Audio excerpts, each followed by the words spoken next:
Genial. Venga, pues empezamos con este webinar que es el 15º de los 43 sobre la otitis aguda. Vamos a compartir pantalla y vamos a ver la ficha, el algoritmo que tenemos preparado para hoy y que es estos algoritmos, la columna vertebral del libro del Manual de Urgencias Médicas Domiciliares que estamos escribiendo y que publicaremos cuando acabemos esto, que será ya en verano, prácticamente en julio, finales de julio. Bien, decimos otitis aguda, tenemos dos formas, la externa y la media. Entonces, en la externa se le conoce también como la otitis del nadador o de las piscinas, es una inflamación del conducto auditivo externo causada pues, habitualmente por una infección bacteriana. No, nos pone aquí lo que nos faltaba, ¿eh? Una infección bacteriana. De esta hoja tenemos un par de cosillas, nada, detalles mínimos que tenemos que modificar, por eso no las subiremos hoy a la web, las subiremos mañana probablemente. Que sepáis, aprovecho y recuerdo que quien quiera ver, acceder a todas nuestras, a todo el material, puede ir a medicare.com.es en la ficha de blog y vídeos. Aquí tenéis, de hecho tenemos que subir la 15ª, que es la de la laringitis, la de la semana pasada, y aquí tenemos tanto los vídeos como los desplegables, las fichas, los algoritmos. Si pincháis aquí, ¡pam!, pues veréis que aquí podéis descargar el algoritmo de manejo de la faringitis, por ejemplo, de la semana pasada, ¿vale? De hace 2 semanas. Bien, entonces seguimos. Decíamos que la subiremos corregida con estas pequeñas cositas mañana o pasado mañana. Por tanto, la otitis media se caracteriza por una presencia sintomática de exudado en el oído medio, generalmente mucopurulento. Las formas clínicas pueden ser o una otitis media esporádica o otitis media de repetición. ¿Cuáles son estas? Porque hay un tema que es interesante, con manejar bien los términos, especialmente cuando hacemos informes médicos, tenemos que derivar a otros niveles asistenciales. Es importante definir que la historia clínica hable con propiedad, utilice con propiedad los criterios. Entonces decimos la OMA esporádica, la otitis media aguda esporádica cuando se hacen episodios aislados, y de repetición tendríamos 3 diferentes tipos de forma de OMAs de repetición. La persistente, cuando se reagudizan los síntomas en un episodio ininterrumpido, es decir, reagudización de los síntomas de la OMA en los primeros 7 días tras finalizar el tratamiento, se considera el mismo episodio, no un episodio nuevo. Una OMA recidivante, cuando hay una recaída verdadera, es decir, una reaparición de los síntomas después de 7 días de curada, por tanto sí se considera un episodio diferente. Y una OMA recurrente, cuando hay una tendencia a contraer OMAs con infecciones de vías respiratorias altas. Se define al menos 3 episodios en 6 meses o 4 en un año.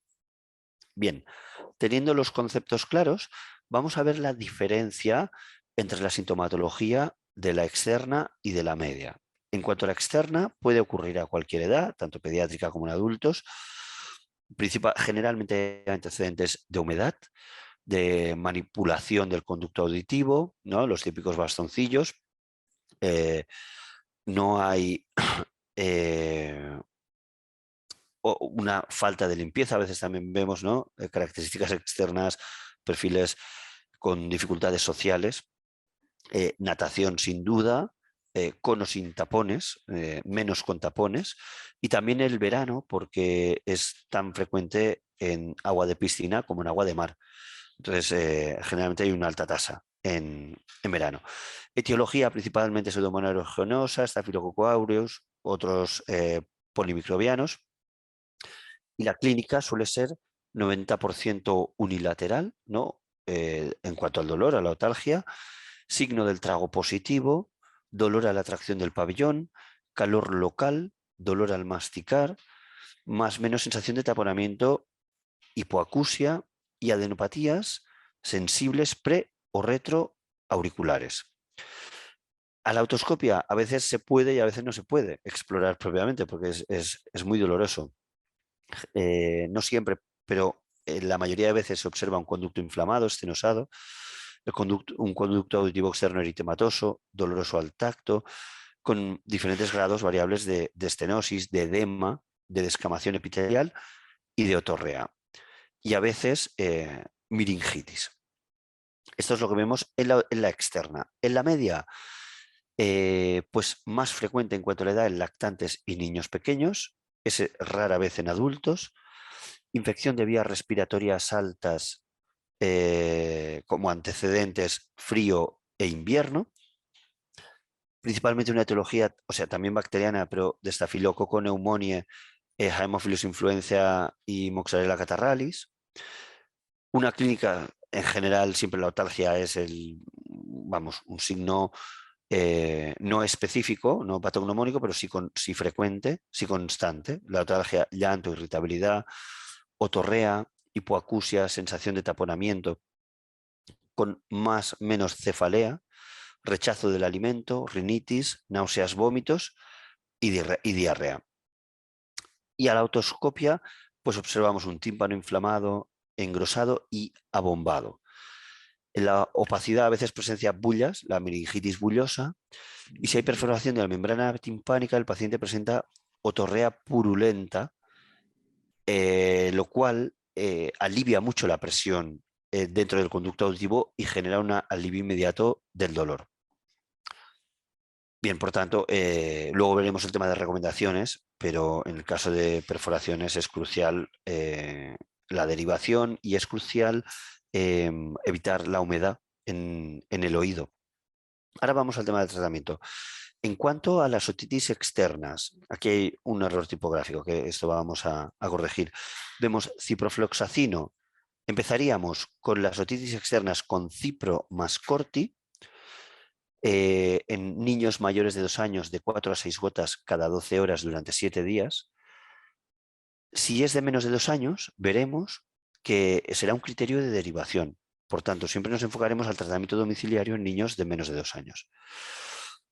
Como segunda línea, si no ha respondido bien a cipro más corti, entonces le añadiremos o lo cambiaremos por una asociación de polimixina B, trimetoprim más corti. Más o menos la misma pauta, 4 gotas cada 6 u 8 horas, un poco más frecuente, durante 7 días. La otitis media, bueno, en cuanto a las presentaciones externas, es importante también que recordemos presentaciones que pueden haber. Aquí generalmente utilizamos CIMA, el buscador CIMA de la EMS, y aquí vimos el Cetraxal Plus, pues que por ejemplo es de corti con ciprofloxacino, la fluocinolona ciprofloxacino. Sabéis que encima podéis ver la ficha técnica del producto, ¿no? La hoja de información para el paciente también. Y después también se puede ver la información comercial, si está o no está comercializado, que eso también a veces es importante porque está suspendido de comercialización. Bueno, pues lo podemos ver aquí. Por tanto, Cetraxal es uno. Y tenemos otra asociación que es Aceoto Plus. Aceoto Plus es fluocinolona y ciprofloxacino también. O sea, tendríamos estas dos alternativas. Por eso, generalmente, cuando hagamos la receta es mucho mejor poner principios activos que no nombres comerciales, para que el farmacéutico lo pueda sustituir sin generar una molestia para el paciente.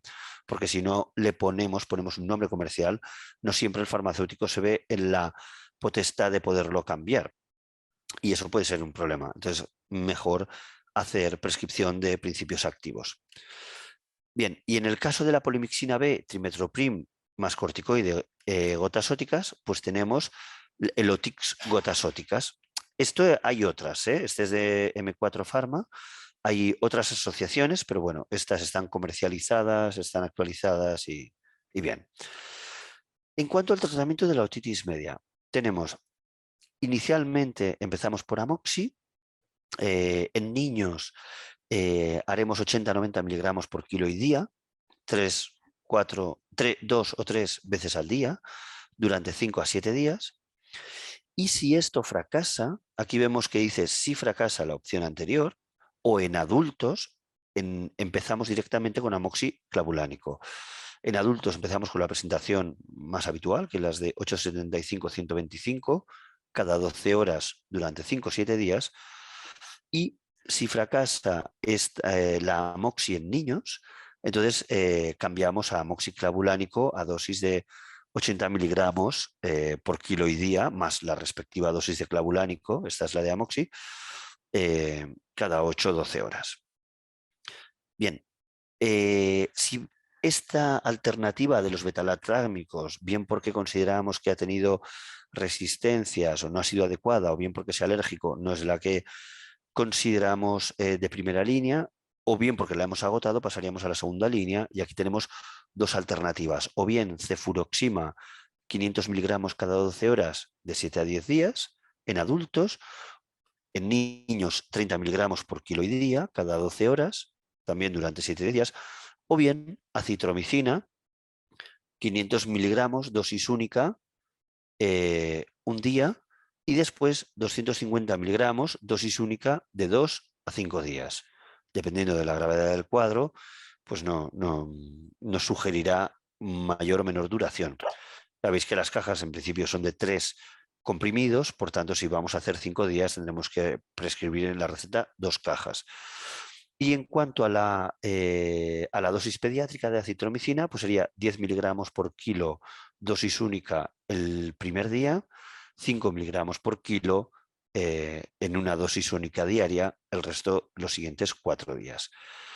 Si hacemos este manejo sin síntomas, sin criterios de derivación, perdonadme un segundo, recomendaremos calor seco en el oído, definitivamente no húmedo, asociar analgésicos y AINE vía oral, y no mojar el conducto auditivo durante todo el tratamiento, durante los 7 días que se esté tratando.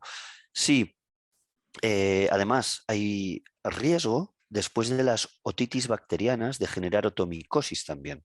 Por tanto, es crucial evitar la humedad en el conducto auditivo.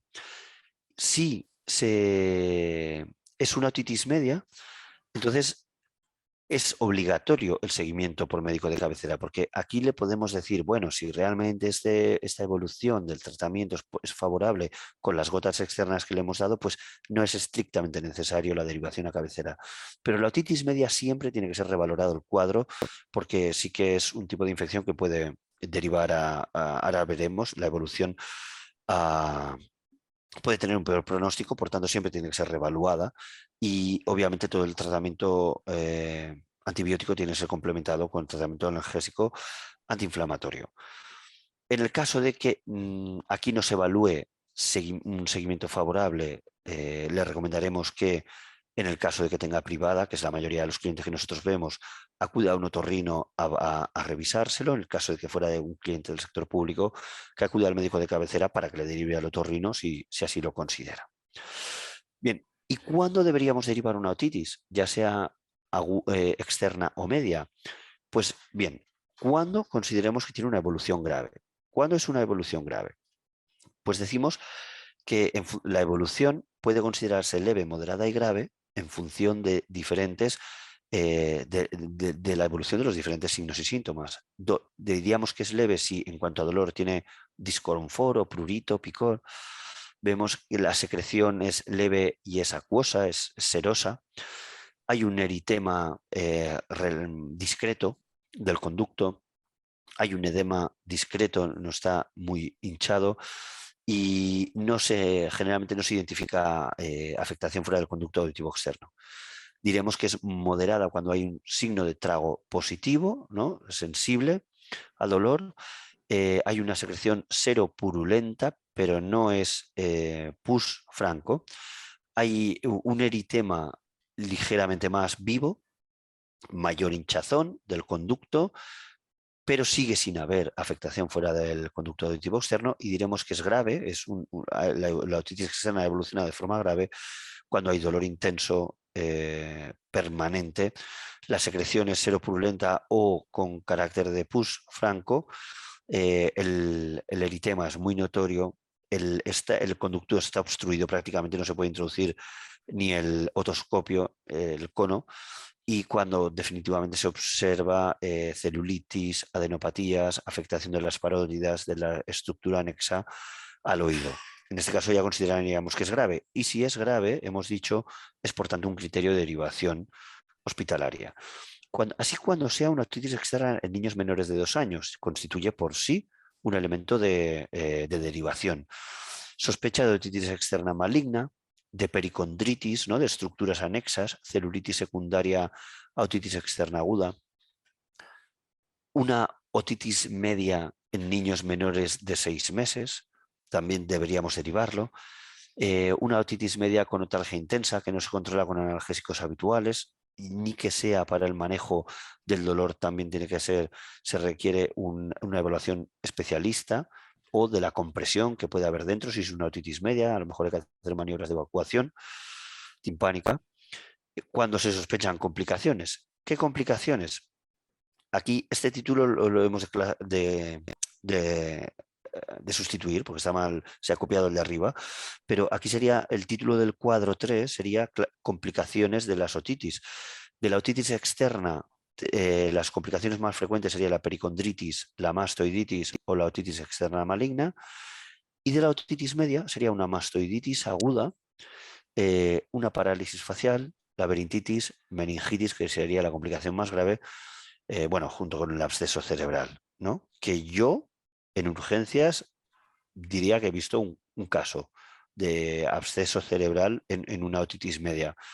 O sea que, bueno, son pocos, pero no es pura teoría, son cosas que acaban sucediendo. Si es una persona con una enfermedad de base o inmunosuprimida, si hemos tenido un fracaso terapéutico de segunda línea, definitivamente aquí también tenemos que derivar, porque ya hay que hacer otros estudios, citologías, bueno, antibiogramas, cultivos, hay que hacer un tratamiento más dirigido. O si es una UMA supurada en niños que ya han tenido intervención especialista, ¿no?, con tubos de drenaje en los últimos 6 meses, que en su momento tuvieron el tubo de drenaje a nivel hospitalario, pero ya les dieron el alta y ahora nos lo encontramos, ¿no? Y la familia nos cuenta, no, no, ya le intervinieron. Bueno, y tiene esta situación. En este caso, esto necesita una intervención especialista y no de medicina general, que es lo que nosotros hacemos en domiciliaria. Bien, por tanto, aquí tenéis los cuadros de información general y creo que este es el manejo para mí. Eh, un resumen del manejo de la otitis es que es importante saber identificar, que todos vamos directos al tratamiento, pero que es importante saber describir qué tipo de otitis es, porque muchas veces decimos, es que ha tenido muchas. Bueno, pero muchas, ¿cuántas son? 2 al año, 3 al año, 4 al año. Es importante solicitarle a la familia si tienen informes de alta hospitalaria, para ser un poco más objetivo, porque a veces para la familia 2 son muchas. Bueno, tenemos que tratar de objetivarlo y después en nuestro informe reflejarlo adecuadamente. ¿Es una OMA persistente? ¿Es una OMA recidivante? ¿O es una OMA recurrente? Es un paciente que tiene diferentes eventos. Y después el tema del tratamiento, bueno, ya sabíamos, creo que en general es muy conocido, que la otitis externa es de tratamiento tópico y la otitis media es sistémico. Si bien también hay veces que he escuchado, que a veces hay gente que lo combina, pero la evidencia no es lo que recomienda. Se recomienda que la otitis sea tópica y la media sea oral. Y nada más, tener muy en cuenta que si la externa es de menos de 2 años hay que derivar, si la media es menos de 6 meses también tenemos que derivar, ya sin tratar, directamente a hospital. Por supuesto, ese hay otros signos de gravedad. ¿Vale? ¿Preguntas del equipo? Todo claro, claro, clarísimo. Pues señal que hacemos unos algoritmos súper chachis y que no dejan dudas. Bueno, pues gracias a todos. Colgaremos el webinar en nuestra web, en el apartado de blog, y subiremos la ficha. Hoy es martes, probablemente el jueves. Así que ahí os la podréis descargar. ¿De acuerdo? Nos vemos la semana que viene. Creo que cambiamos ya directo. No, la semana que viene la sinusitis, que también está muy relacionada, y con eso acabamos el bloque de otorrino. ¿Vale? Que tengáis buena Semana Santa. Nos vemos. Hasta luego. Adiós. Chao. Amaya, gracias. Adiós, adiós.